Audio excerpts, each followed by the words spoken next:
আজকে শিক্ষকরা থালা বাটি নিয়ে সেই আন্দোলন করতেছে, নিজের মাথা নিজের চুল কামায়া নিজেরা আন্দোলন করতেছে এবং হাতের মধ্যে প্লেট নিয়ে তারা ঢাকা শহরের মধ্যে আন্দোলন করতেছে।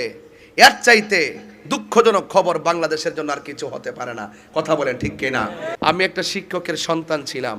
আমি দেখছি আমার আব্বা শিক্ষকতা কইরা 5টা ছেলেরে 6টা মেয়েরে মানুষ করতে গিয়া যে কত কষ্ট করছে, বেতন পাইছে আর কত, এই মানুষ করতে যাইয়া যে কত কষ্ট করছে, কোথায় থেকে খাবার, কিভাবে লেখাপড়া করবে, কিভাবে রেজিস্ট্রেশন ফি দিবে, কিভাবে ঈদ উদযাপন করবে, কিভাবে অসুস্থতার চিকিৎসা করবে, ইত্যাদি ইত্যাদি সব ভ্যারাইটিস সমস্যা বাবা কিভাবে ফেস করছে যারা শিক্ষক, তাদের জীবন যে কত মানবেতরভাবে কাটে এটা কেউ জানে না।